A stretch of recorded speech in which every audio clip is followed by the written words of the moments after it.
In the description box, I'm going to copy and paste the comment of Robin Smith that he put on the comment board of the video I did about Gavin Newsom.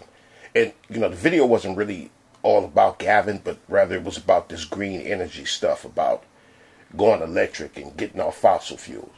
But I'm going to read part of Robin's comment. Robin says, more and more electricity will produce more EMF radiation and hence cancers and other ills. Electricity is produced by many means, including oil and coal. Wind turbines cannot be located anywhere, and they have a large environmental impact. Wind is unreliable. Solar is unreliable. Electric components tend to have wireless controls which have their own issues. My fridge is adjusted by the utility when demand for energy is high. Damn. To make electrical components, a lot of minerals are needed. More minerals than the typical combustion engine. To get these minerals, there's a lot more mining that is needed, and there's a lot more damage. The point is that any approach is going to take a toll on the earth. Pay now or pay later. That was part of what Robin said. And it's common sense. And I responded to him, and I said that almost everything that Robin typed on there, I saw a few other people telling these green people on the comment board about Gavin Newsom. Because the green people were trying to argue about how much cleaner we'd be if we were to just get away from fossil fuels. And I asked one of them to explain to me, how could we get something from nothing? And that question is asking him or telling him that this green energy stuff is going to have to come from digging up the earth.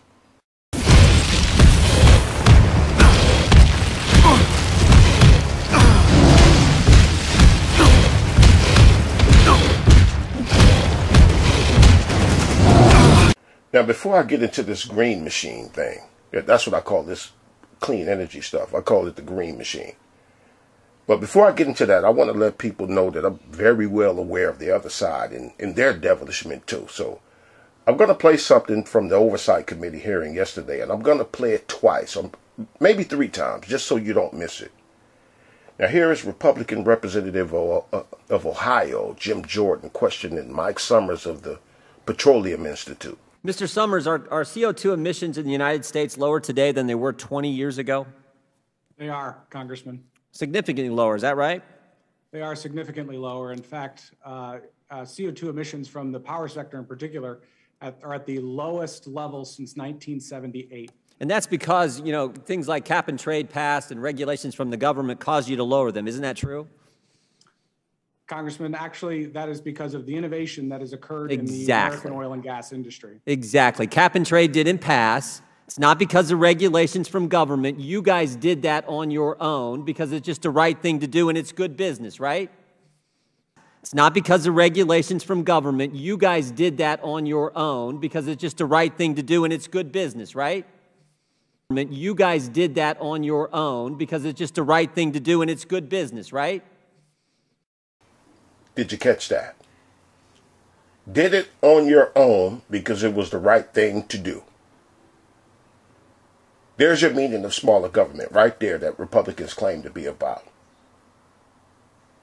When the reality is smaller government don't mean reducing the amount of congressmen and congresswomen. It don't mean limiting how long they could spend in Congress. It doesn't mean limiting mayors or governors' term limits. No.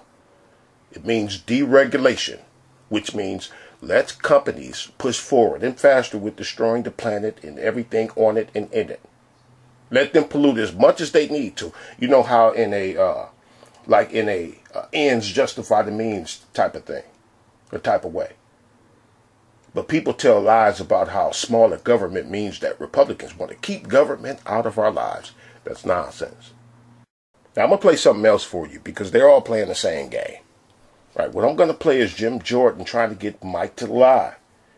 So to blame the Biden administration for this mess we're in. Even though this mess began with the first industrial revolution a few hundred years ago. But, that's the game. That's the game. It comes with the job. New president gets blamed for all things. So that's what's up. That's what it do. But Jordan is going to suggest to him that America was energy independent. Mike is going to say no. We were on our way to being independent, which Is a different lie that Jordan told. You know, a lie different from the lie Jordan suggested, but still a lie. Exactly. Cap and trade didn't pass. It's not because of regulations from government. You guys did that on your own because it's just the right thing to do and it's good business, right? That's right, Congressman. As I mentioned before, every energy source has to meet that energy trilemma: affordable, reliable, and cleaner. And that's what this industry has delivered. 10 months ago, was the United States of America energy independent, Mr. Summers? What I would say, Congressman, is that the United States was North American energy independent and well on our way to American energy independence. We were exporting a lot too, weren't we? We were. Unfortunately, over the course of the last few months, we're actually importing oil into the United States for the first time in a while. Yeah, that was my next question. So in 10 months' time, we went from being energy independent to now we're importing oil, and we had the spectacle.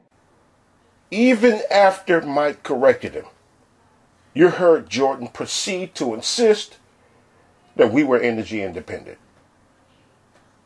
The man answered no.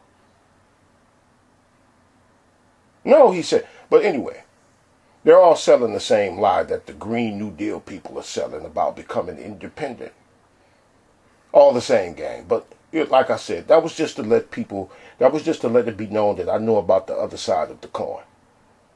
All sides are lying. Good business, right? That's right, Congressman. As I mentioned before, every energy source has to meet that energy trilemma: affordable, reliable, and cleaner. And that's what this industry has delivered. 10 months ago, was the United States of America energy independent, Mr. Summers? What I would say, Congressman, is that the United States was North American energy independent and well on our way to American energy independence. We were exporting a lot too, weren't we? We were. Unfortunately, over the course of the last few months, we're actually importing oil into the United States for the first time in a while. Yeah, that was my next question. So in 10 months' time, we went from being energy independent to now we're importing oil, and we had the spectacle of the President of the United States begging OPEC to increase production. Is that accurate? Well, Congressman, the U.S. was a net petroleum exporter for the first time since 1958 in the year 2020. And we were very proud of being the world's largest producer of oil and natural gas as a consequence of the innovation and the technological revolution that has occurred in the American oil and gas industry. Yeah, I mean, I can't say it better than our colleague from Florida who spoke a few minutes ago, but in 10 months' time, we have literally went from energy independence to the President of the United States begging OPEC to increase production to now we're having to import some of our energy needs. We've went from $2 gas to $3, $4, $5. I was in California a week and a half ago, $5 gas. I saw it there. Begging OPEC. Now, who is OPEC? Who are they? Who is OPEC? Let me show you for whoever don't know.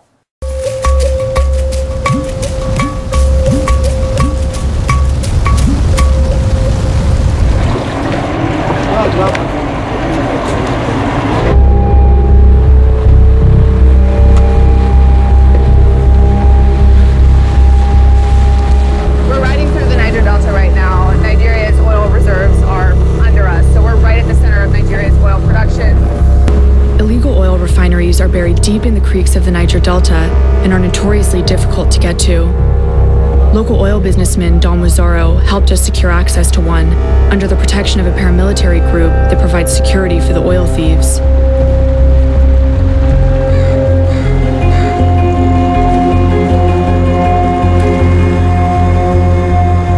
This looks post-apocalyptic out here. I mean, everything is burned to the ground. This entire town is black. Oh man, the smell of oil here is overwhelming. Everything's rotting. I mean, this entire town is covered in oil. What are these guys doing? In simple terms, this is like the storage where it's cooked, it's processed. That's the refining in there. Yeah, yeah.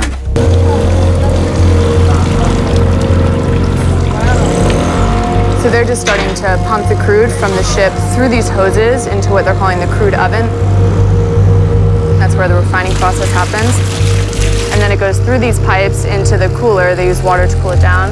And then through these pipes into the reservoir, that's the diesel there.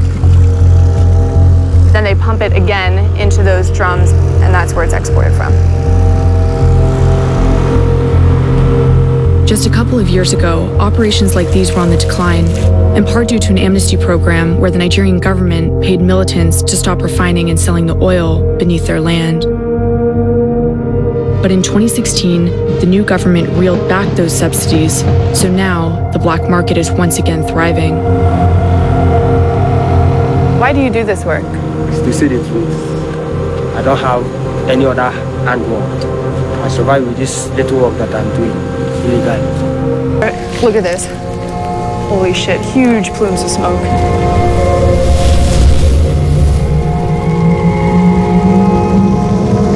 I mean, this fire is huge, and all these guys are here making sure they contain it because we're surrounded by oil. This is the most combustible environment you could be in. So hot. I mean, this fire, we're relatively far away, and the heat is really strong. Holy shit, look at this thing. It's massive. So they do this every night, huh? That's what they do. Yeah. Every night. We went on an aerial patrol with Shell's pipeline surveillance team, who believe that it's the oil thieves and militants who are largely responsible for this widespread pollution. Because they can't refine properly, the more waste you have will be dumped into the river, and that pollutes the waterways. What is this right here? So this is a typical illegal refinery. You can see it's sitting in the middle of nowhere. If you look up there, you can see one illegal refinery again. Oh wow, look at that. That's a big one. Oh my god, they're everywhere. Yeah, they're everywhere. Oh my god, another one. They're everywhere. OPEC is probably the most destructive company on planet Earth. And the Green New Deal people are trying to make deals with OPEC and these other companies while selling this clean environmental nonsense where we'll all live happily ever after. And it's not just OPEC they're trying to get in bed with. What's going on here is basically a changing of the guard, or not even that. It's just a name change, really. Now, what's going on here with this green machine thing is like, if I had 2 pair of pants and I take a cup of coffee and pour out the same amount on each pair of pants and in the same spot, which pair of pants is dirtier? Now, the green machine wants us to think that the white pair is more stained than the other pair. And that's all they're doing, just rebranding the destruction. Still, the politicians came cheap. We could handle them. It's a whale like KK Ichikawa who plays $30,000 a hand in Baccarat. That's the one you really gotta watch. He plays fast and big, and he has the cash and the credit to turn out your lights. Downstairs he takes us for $2 million, and upstairs he takes free soap, shampoo, and towels. Another billionaire cheapskate who loved his free rooms, free private jets, and $2 million of our money. But we got him back. I had our pilot tell him the plane was on the fritz. What the hell went wrong? I'm awfully sorry. I can't understand it. These mechanical things, you know, they happen. Hey, but better here than up there, you know what I mean? Then he missed the commercial flights connecting with Japan. I can't believe that there's a convention. There's never...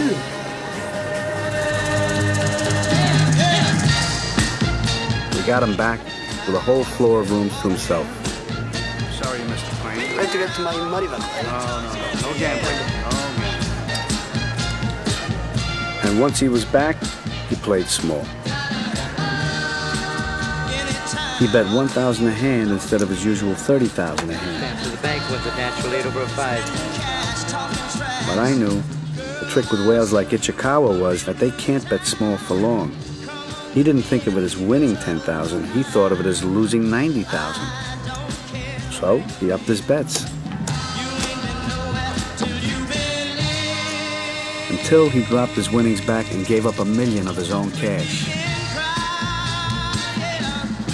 In the casino, the cardinal rule is to keep them playing and keep them coming back. The longer they play, the more they lose. In the end, we get it all. God damn it! But in the end, these big companies get it all. I played that scene from the movie Casino to say that these groups that are fighting each other over not about how we could stop destroying the planet and ourselves, but rather on how we should keep destroying the planet and ourselves. And they're essentially, all of them are still in the hands of these same companies that they claim is the problem. One side wants to get a better deal out of these companies by letting them run rampant, and the other side wants to extort a better deal out of these companies. Decades of wildfires, flooding and extreme temperatures weren't enough to warn governments across the globe that we are living in a climate emergency. But the upcoming COP26 summit is prompting some changes. Now, Australia has set a 2050 net zero emissions target, but the pledge offers no concrete plans to limit mining for fossil fuels. Days before departing for the UN Climate Summit in Glasgow, Prime Minister Scott Morrison called his decision in line with what Australians want. Listen in. Our plan is a fair plan. It's a practical plan. It's a responsible plan. Our plan for net zero by 2050 is the plan that I believe Australians want, because it gets it right. It's been carefully put together. We've listened very carefully to both the concerns and the ambitions of Australians in pulling this together to ensure that we get the plan right. That same game I mentioned earlier. Net zero is called.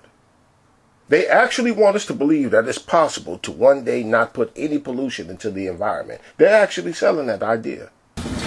To ensure that we get the plan right.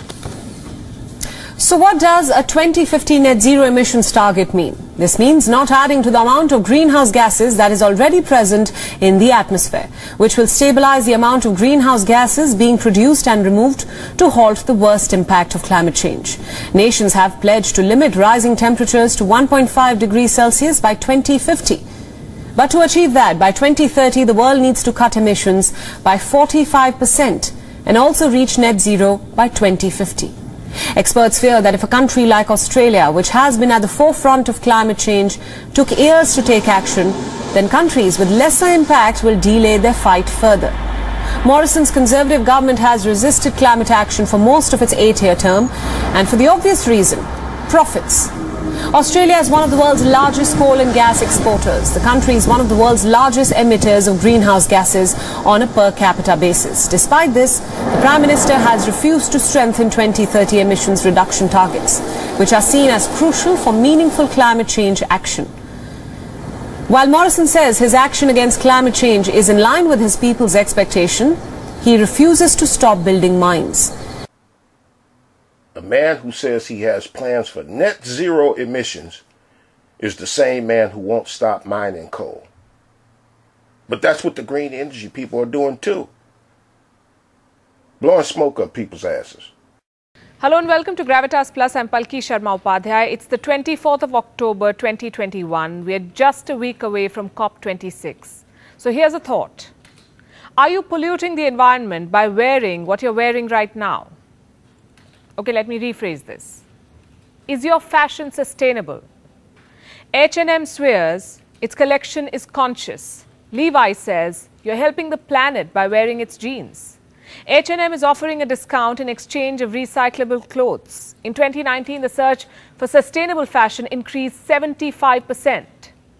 Brands were happy to oblige.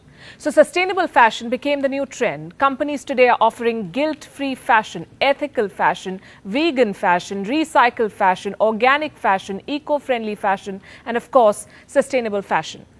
Zara says it will make its clothes 100% sustainable by 2025. H&M says a lot of its clothes are already sustainable and that it will run on 100% renewable energy by 2040. Prada says it is reusing plastic in its nylon backpacks. Adidas makes similar claims. Levi Strauss says it will soon cut greenhouse gas emission in the in-house facilities by 90%. Balenciaga claims to be eco-friendly. So does Burberry.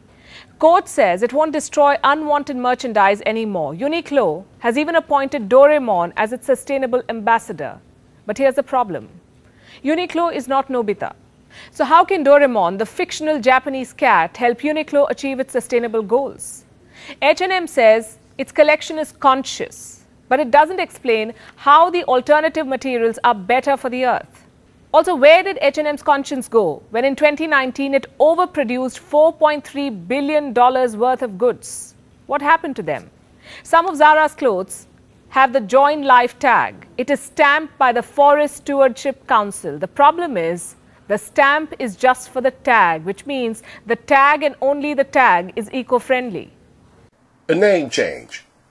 Or just switch the tags. Stamp a clean energy sticker on it. The tag and only the tag, she said.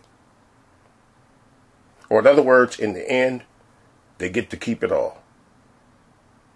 Now, along with the sarcasm and the tone of the reporter, the title of that clip I just played is Gravitas Plus. Fashion houses say they are sustainable. They are lying. Okay, that was the title. And this is why I asked that person, how could you get something from nothing? This green recyclable idea, this energy, this green energy, it got to come from somewhere, like those conscious clothes. Clean clothes. Well, one of the laws of thermodynamics is you can't make matter disappear. Like you heard the lady ask, where did the clothes go? This is all wrong. I shouldn't be up here.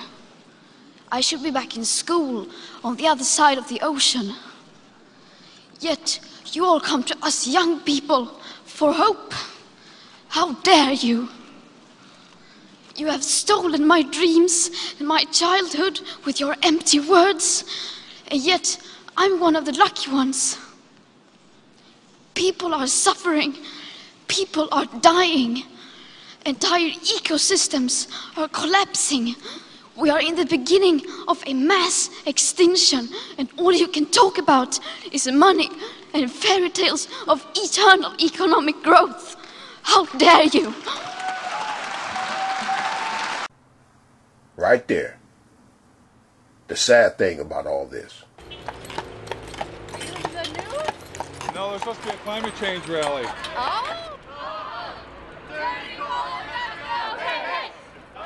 Michigan State University students, inspired by 350.org, were holding a rally for the clean energy future they'd been promised.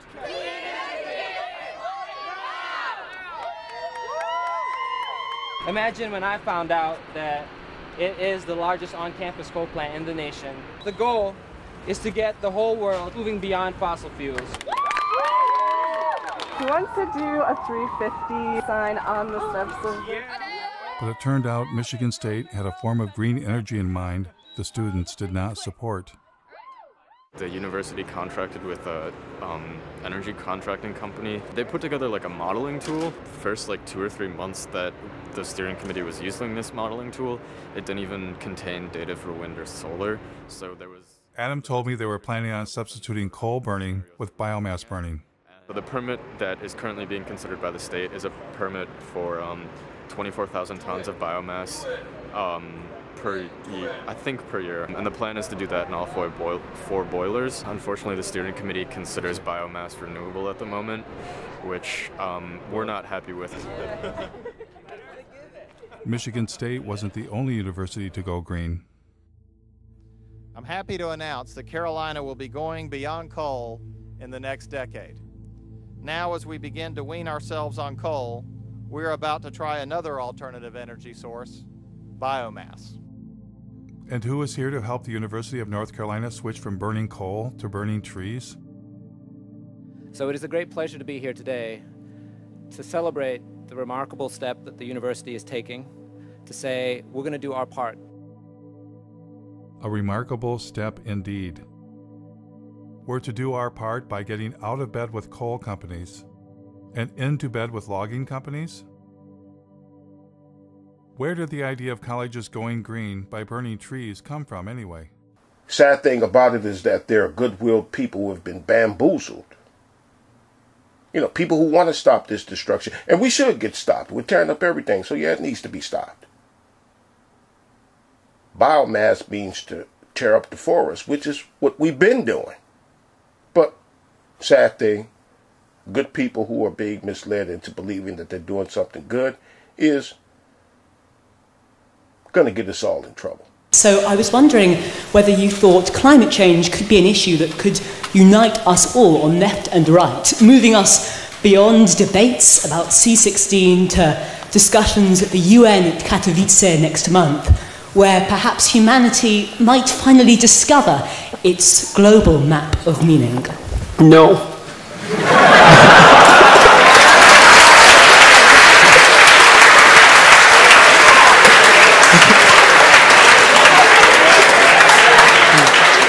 I mean, there's a couple of reasons. I mean, the first reason is that I spent a lot of time reading. I worked for a UN committee for 2 years on sustainable economic and ecological development, and read a very large amount during that period of time, and learned a lot, much of which made me much more optimistic than I had been before I read the relevant literature, which was a real shock to me. But the climate change issue is an absolutely catastrophic, nightmarish mess, and the idea that that will unite us that's not going to unite us. I mean, first of all, it's very difficult to separate the science from the politics, and second, even if the claims, the more radical claims, are true, we have no idea what to do about it. And so, no. And besides, it's even worse than that. Here's one of the worst things about the whole mess is, so as you project outwards with regards to your climate change projections, which are quite unreliable to begin with, and the unreliability of the measurement magnifies as you move forward in time, obviously, because the errors accumulate. And so if you go out 50 years, the error bars around the projections are already so wide that we won't be able to measure the positive or negative effects of anything we do right now. So how in the world are you going to solve a problem when you can't even measure the consequence of your actions? Like, how is that even possible? And besides that, well, what's the solution? What are we going to do? Switch to wind and solar? Well, good luck with that. Just try it and see what happens. We can't store the power. Germany tried it. They produced more carbon dioxide than they did when they started because they had to turn on their coal-fired plants again. That wasn't a very good plan. Well, we don't want nuclear. It's like, okay, what happens at night? Oh, the sun goes down. Well, isn't that something we should have taken into account? Well, we got to flip on the coal-fired plants. Well, so it was a complete catastrophe, and all that happened was the price of electricity shot up. It was like zero utility. So that's not a solution. So what are we going to do about it? Well, we should cut back. We can't consume as much as we are all consuming. It's like, well, maybe, except the data that I've read indicate that if you can get the GDP of people up to about $5,000 a year, then they start caring about the environment, and the environment cleans up. So you could make a perfectly strong case, I think, and a reasonable one, perhaps even a humane one, that the actual idea would be to get everybody in the world who's poor, desperately so, out of poverty as fast as possible, which would increase consumption in the short term, because then they'd start to care about the environment and things would clean up. It's like, okay, well, what are we going to do about global warming? Well, good luck figuring that out. I don't see a solution on the horizon. I look at Bjorn Lomborg's work. I really like Bjorn Lomborg. I think he's a real genius. You can look him up if you want. He took the UN millennial goals. There's 200 of them. That's way too many goals if you're serious about goals, by the way, because 200 goals isn't a plan. It's a wish list. You have to prioritize. I'm serious. You have to prioritize. But they won't prioritize because each of the goals has its constituents. And if you prioritize, then you irritate the constituents. But if you don't prioritize, then you can't implement the plan. So what Lomborg did was gather a teams of economists, multiple teams, some of whom were Nobel Prize-winning economists. He had them assemble teams. He had them rank order development goals in terms of their return on investment, all of the teams. Then he averaged across the teams and came up with a final list.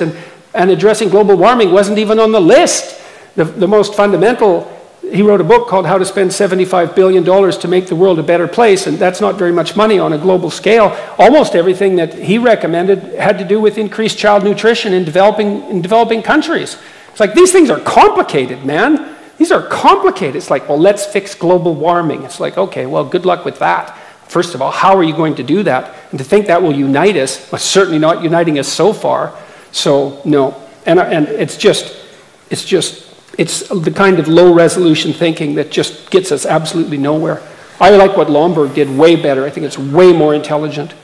So, you know, maybe if you increase child nutrition enough and you produce another, I don't know, 10 million geniuses as a consequence of that, and maybe one of them will figure out what to do about global warming. Well, I'm serious about that, you know? It's not a bad thing to increase the total sum of human brain power, you know? And so, we treat these things so lightly. Well, let's fix the planet. Well, we're going to concentrate on global warming. Well, why global warming? Well, because everyone thinks that's the biggest catastrophe. Well, maybe it is, but if you don't have a solution, well, and then what about all those other problems? What are you going to do about them? Well, we'll ignore them because we can feel good about, being concerned about global warming.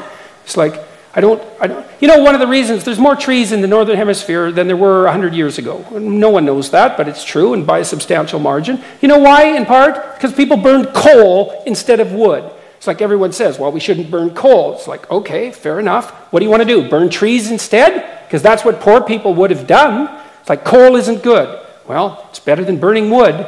So these things are complicated. So they're unbelievably complicated. And so, no, it's not going to unite us. And we're not going to do a damn thing about it either. So it doesn't really matter. So, well, what are we going to do? You're going to stop, having heat? You're going to stop having electricity? You're going to stop driving your cars?